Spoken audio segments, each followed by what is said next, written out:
Hello everyone. In this session, we'll be taking a look at the dual line chart. A dual line chart is a powerful data visualization technique that allows you to display and compare two different measures or metrics on the same chart using the dual axis. It's especially useful when you want to show the relationship or the trends between two sets of data that might have the different scales or units of measure. Now, in a dual line chart, you have two sets of data points, each with its own scale, and both are represented as a line on the same chart. The primary axis typically represents the one measure and the secondary axis represents the other. By using these dual axes, you can effectively compare how change in one measures correlate with the other, even when the scales are different. In a dual line chart, you have two sets of data points, so it becomes easier to compare these two measures.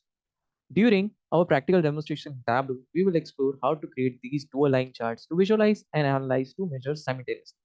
You will also learn how to assign the dimensions and measures to the appropriate axis, customize the labels and colors for clarity, and also to synchronize or scale the axis as needed to ensure the meaningful comparison. Whether you are comparing the sales revenue and profit margins, temperatures and humidity, or any two data sets with different units, dual line charts provide a clear and informative way to convey the insights and facilitate the data driven. So now let's go to the Tableau screen and see how we can create this dual line chart. So let me take a new sheet, and in the show me menu, you can see the third option for the line chart I have is the dual line chart. To create a dual line chart, what I need is I need one date field, zero or more dimensions, and at least two measures because it is a dual line chart. So it would be requiring the two measures that we would be comparing side by side. So let's try to create a dual line chart. So over here for the date field, I know my data set is having two date fields. The first one is the order date and the second one is the shipping date. So I'll be using any one of these two. So let's try to take this order date. Now, for the two measures, either I can take sales, profit, or sales quantity, or any combination you can take. So the good combination would be taking sales along with the profit. And let's try to analyze what is the sales like and what is kind of profit that we are getting. So I convert it into the dual line chart.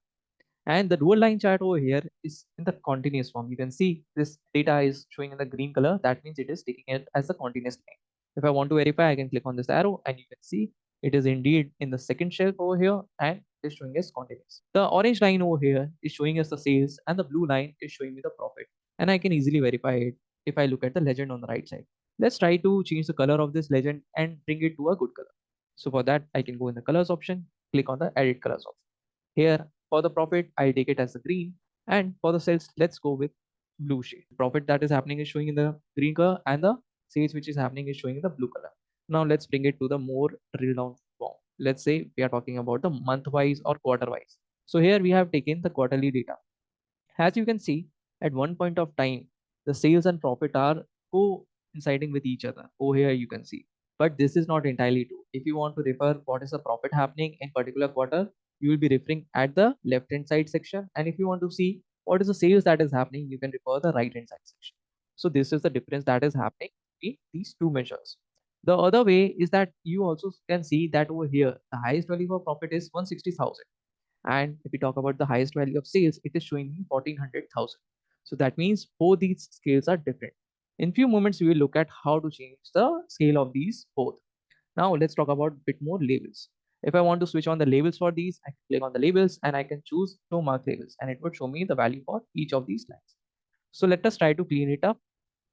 So what you can do is you can go in any line, you can do right click and over here, you can see that I have this option of synchronize axis. If I choose the option of synchronize axis, it would then bring my whole axis both on the left and right hand side to a similar scale. Now it is easier to compare what is the sales that is happening and what kind of profit is there that is happening in that particular quarter. So you can see in the 2011 first quarter, the sales that was happening is 3,35,780, and I'm easily able to see what is the profit happening in the same quarter.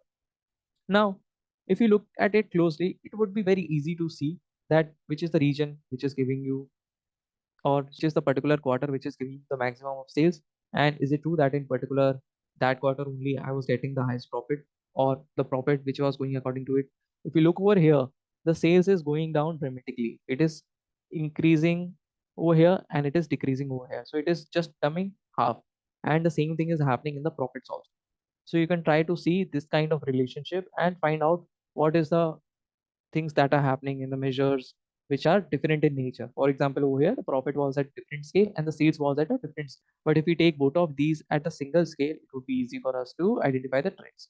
Now let's say if you want to do some more customization, if you want to change the path of this, or if you want to show it in a different format, what you can do is you can click on this path option. So this path option gets activated whenever you have chosen any line kind of. I don't want to see this pattern in a single line, this linear format. So I can also choose it to show in this step format. Now the other way to see it is this jump format. So you can see the profit over here is showing you in the jump format. This is just happening for profit. It is not happening for sales. So why is it happening? It is because I have taken this sum of profit and I am trying to edit this. If you want to edit this sum of sales, you can click over here and all the customization options that are present in the marks card would be shown for that particular line type. So I can try to change the path for this also. So where you can see, you can try to apply different kind of line paths. You can also try to change the different line patterns over here. For example, if you want to differentiate between both these lines, and with the help of colors, we have already done that, but you can also do it with the help of different line patterns. So I'm taking it as a linear one, but I'm keeping it as a dash. And for the profit, I'll keep it as the solid format. So I'll keep it as the linear format and the solid format. Now it would be easier for us to identify even if these lines are overlapping each other at any point. So in this way, you can do some customization on the top of your dual axis line chart. The other option to customize would be to right click and go in the format option. And I can see multiple lines over here. But if you want to take a look at them closely, what you can do is you can go in this shading option. On the worksheet option, you can choose a darker shade of color. And then if you want to remove all these lines, you can go in the lines option and try to just switch off these lines. So after switching off any lines, you can see the changes that are happening. If I want to switch off the trend lines, the reference lines, the drop lines, I can do it with the help of these. And the other lines which I'm not able to switch off, you can switch them off by going in the rows and columns option. So I'm sure these rows options are having some options that are turned on because of which these lines are showing up. So I can switch them off. And this would make your chart look clean. Now I can roll back again to a lighter shade of color. So I'll switch back to the white color over here. I can name this specific chart. For now, this specific chart is named as sheet 3 because it is present on sheet 3. But if I want to rename it and I want to provide a name at dual axis chart, or let's say the sales versus profit comparison, I can do it. I can choose it to be centrally aligned and I can also increase the size for it. Let's say I want to keep the size as 18 and I want it to be the bold. Apply and OK. Now, whenever we are trying to drag it on the dashboard, instead of this sheet, it is very helpful if you are trying to rename it and it is showing you in a different name. So what you can do is again, you can click on this sheet, the right click on rename, and over here also you can try to rename it. So I'll name it as profit versus sales. So say profit versus sales. So that time it would be helpful for you to just drag and drop it over here if you are trying to create any dashboards. Okay. So how to customize this dashboard, we'll be talking about it in upcoming lectures. But for now, these are two ways in which you can rename your visualization and also rename the sheet so that it shows by the same name on your dashboard. So this was all for dual axis line chart. I hope this is clear. In this session, we talked about how can we create the dual axis line chart with the help of the show me menu and how these legends are useful when we are talking about these different lines. The colors are important. So are the line paths and the line types. And this would be helpful when you are trying to compare different measures. So this would be handy in that case. For now, this sales versus profit comparison is complete. And if you want to show the maximum minimum value to make it a bit more clean, you can do it with the help of these labels. I hope this dual axis line chart was clear. We'll be meeting in the next session where we will be talking about a different visualization. Thank you.